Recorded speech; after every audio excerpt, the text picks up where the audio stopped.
ಒಬ್ಬ ವ್ಯಕ್ತಿ ಹೇಗೆ ಹೇಳ್ಕೊಳ್ತಾನೆ ಅಂತಂದ್ರೆ ಅವನು ಒಂದು ಟೆರರಿಸ್ಟ್ ಗುಂಪಿಗೆ ಸೇರ್ಕೊಂಡವನಂತೆ. ಇದನ್ನು ಬಹಿರಂಗವಾಗಿ ಹೇಳಿ ಬೆದರಿಕೆಯನ್ನ ಹಾಕ್ತಾನೆ ಅವನು. ವಿಮಾನದಲ್ಲಿ ಪ್ರಯಾಣ ಮಾಡಲು ಬಂದು ಬೆದರಿಕೆಯನ್ನ ಹಾಕಿದ ಭೂಪ. ಆರೋಪಿಯ ಹೇಳಿಕೆಯಿಂದ ಪ್ರಯಾಣಿಕರು ಸಿಬ್ಬಂದಿಯಲ್ಲಿ ಕೆಲಕಾಲ ಒಂದಿಷ್ಟು ಆತಂಕ ನಿರ್ಮಾಣವಾಗುತ್ತೆ. ಯಾರಿಗಾದರೂ ಹಾಗೇ ಆಗತ್ತೆ. ಬೆದರಿಕೆ ಹಾಕಿ ಪೊಲೀಸರ ಅತಿಥಿಯಾಗಿದ್ದಾನೆ ಪ್ರಯಾಣಿಕ. ಪುಣ್ಯ ಯಾರು ಎರಡು ಕೊಟ್ಟಿಲ್ವಲ್ಲ ಅವನಿಗೆ ಸರಿಯಾಗಿ. ಆದರ್ಶ್ ಕುಮಾರ್ ಸಿಂಗ್ ಅಂತೆ ಇವನೇ ಆ ಪ್ರಯಾಣಿಕ. ಕಳೆದ 17ರಂದು ಕೆಂಪೇಗೌಡ ಏರ್ಪೋರ್ಟ್ಗೆ ಈ ಪ್ರಯಾಣಿಕ ಬಂದಿರ್ತಾನೆ. ಬೆಂಗಳೂರಿನಿಂದ ಲಕ್ನೋಗೆ ಪ್ರಯಾಣಿಸೋಕೆ ಹೋಗಿರ್ತಾನೆ. ಆ ಸಂದರ್ಭದಲ್ಲಿ ವಿಮಾನದಲ್ಲಿ ಹೇಳುತ್ತಾನೆ, ನಾನು ಟೆರರಿಸ್ಟ್ ಗುಂಪಿಗೆ ಸೇರಿದಂಥವನು ಅಂತ ಬೆದರಿಕೆಯನ್ನು ಹಾಕ್ತಾನಲ್ಲಿ. ಸೊ ಸೆಕ್ಯೂರಿಟಿ ಚೆಕಿಂಗ್ ಮುಗಿಸಿ ಬೋರ್ಡಿಂಗ್ ಸಹ ಆಗಿರ್ತಾನೆ.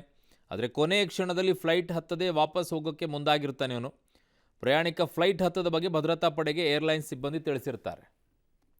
ನನ್ನ ಸಹೋದ್ಯೋಗಿ ಮುದ್ದುಕೃಷ್ಣ ಈಗ ನನ್ನ ಸಂಪರ್ಕಕ್ಕೆ ಸಿಗ್ತಾ ಇದ್ದಾರೆ. ಮುದ್ದುಕೃಷ್ಣ, ಯಾರು ಏನು ಎತ್ತ ಯಾತಕ್ಕೋಸ್ಕರ ಈ ಬೆದರಿಕೆಯನ್ನು ಹಾಕಿದ, ಏನಾದರೂ ಅಪ್ಡೇಟ್ಸ್ ಬರ್ತಾ ಇದೆಯಾ? ಖಂಡಿತ ಅರುಣ್ ಬಡಿಗೇರ್, ಈತನ ಹೆಸರು ಆದರ್ಶ್ ಕುಮಾರ್ ಸಿಂಗ್ ಅಂತೇಳಿ. ಮೂಲತಃ ಉತ್ತರ ಪ್ರದೇಶದವನು. ನಮ್ಮ ಬೆಂಗಳೂರಿನ ಪ್ರತಿಷ್ಠಿತ ಕಾಲೇಜೊಂದರಲ್ಲಿ ವ್ಯಾಸಂಗ ಮಾಡ್ತಾ ಇದ್ದ.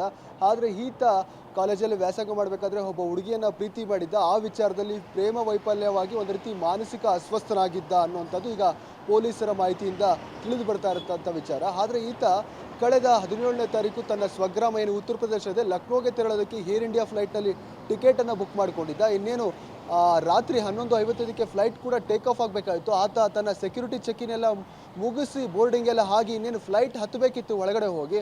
ಆದರೆ ಸೆಕ್ಯೂರಿಟಿ ಚೆಕಿನ್ ಆಗಿ ಒಳಗೆ ಹೋದವನು ಫ್ಲೈಟನ್ನು ಹತ್ತಲಿಲ್ಲ. ಹಾಗಾಗಿ ವಿಮಾನಯಾನ ಸಿಬ್ಬಂದಿ ಒಬ್ಬ ಪ್ರಯಾಣಿಕ ಬಂದಿಲ್ಲ ಅಂತ ಮಾಹಿತಿಯನ್ನು ಭದ್ರತಾ ಸಿಬ್ಬಂದಿಗೆ ಕೊಟ್ಟರು. ಹಾಗಾಗಿ ಭದ್ರತಾ ಸಿಬ್ಬಂದಿ ಏನಿದ್ರು ಆತನನ್ನು ಹುಡುಕಿ ಪತ್ತೆ ಹಚ್ಚಿದಾಗ ಆತನನ್ನು ಕೇಳ್ತಾರೆ, ಯಾಕೆ ನೀವು ಫ್ಲೈಟ್ ಹತ್ತಿ ಹೋಗ್ತಿಲ್ಲ ಅಂತ ಸಂದರ್ಭದಲ್ಲಿ ಆತ CISFನ ಸಿಬ್ಬಂದಿ ಪೊಲೀಸರಿಗೆ ನೇರವಾಗಿ ಹೇಳ್ತಾನೆ, ನಾನು ಒಂದು ಟೆರರಿಸ್ಟ್ ಆಕ್ಟಿವಿಟೀಸ್ ಜೊತೆ ಗುರುತಿಸ್ಕೊಂಡಿದ್ದೀನಿ, ನಾನು ಟೆರರಿಸ್ಟ್ ಅನ್ನುವಂಥ ರೀತಿಯಲ್ಲಿ ಹೇಳ್ತಾನೆ. ಹಾಗಾಗಿ ಆ ಕ್ಷಣ ಒಂದು ಮಾತು ಕೇಳಿದ ತಕ್ಷಣ ಎಲ್ಲರೂ ಕೂಡ ಸಿಬ್ಬಂದಿ ಪೊಲೀಸರೇನಿದ್ರು ಅವರೇ ಕಕ್ಕಾಬಿಕ್ಕಿಯಾಗಿದ್ರು. ಹಾಗಾಗಿ ಸಹಜವಾಗಿ ಆತನನ್ನು ವಶಕ್ಕೆ ಪಡ್ಕೊಂಡು ಈಗ ಪೊಲೀಸರು ವಿಚಾರಣೆಯನ್ನು ನಡೆಸಿದ ನಂತರ ಈತ ಬೆಂಗಳೂರಲ್ಲಿ ವ್ಯಾಸಂಗ ಮಾಡೋಕ್ಕೆ ಬಂದಿರೋದು. ಹಾಗಾಗಿ ಪ್ರೇಮ ಪ್ರಕರಣದಲ್ಲಿ ವೈಫಲ್ಯ ಆಗಿ ಈತ ಒಂದು ರೀತಿ ಮಾನಸಿಕ ಅಸ್ವಸ್ಥನಾಗಿದ್ದಾನೆ ಅಂತಕ್ಕಂಥದ್ದು. ಆದರೆ ಏರ್ಪೋರ್ಟ್ ಅಂದರೆ ಅತ್ಯಂತ ಸೂಕ್ಷ್ಮವಾದ ಪ್ರದೇಶ. ಆತನ ಮಾತನ್ನು ನಾವು ಯಾವುದೇ ರೀತಿಯ ನಿರ್ಲಕ್ಷ್ಯ ಮಾಡುವಂತಿಲ್ಲ, ತಳ್ಳಿ ಹಾಕುವಂತಿಲ್ಲ. ಹಾಗಾಗಿ ಪೊಲೀಸರೀಗ ನ್ಯಾಯಾಲಯದ ಅನುಮತಿಯನ್ನು ಪಡೆದು ಆತನ ವಿರುದ್ಧ ನಿನ್ನೆ ಒಂದು FIR ಅನ್ನು ಕೆಂಪೇಗೌಡ ಅಂತಾರಾಷ್ಟ್ರೀಯ ವಿಮಾನ ನಿಲ್ದಾಣದಲ್ಲಿ ದಾಖಲಿಸಿಕೊಂಡಿದ್ದಾರೆ. ಹಾಗಾಗಿ ಇನ್ನೂ ಹೆಚ್ಚಿನ ವಿಚಾರಣೆಯನ್ನು ನಡೆಸಿ ಆತನ ವಿರುದ್ಧ ಮುಂದೆ ಏನು ಸೂಕ್ತ ಕಾನೂನು ಕ್ರಮವನ್ನು ಕೈಗೊಳ್ಳೋದಕ್ಕೆ ಪೊಲೀಸರು ಈಗ ಮುಂದಾಗಿರುವಂಥದ್ದು. ಅರುಣ್.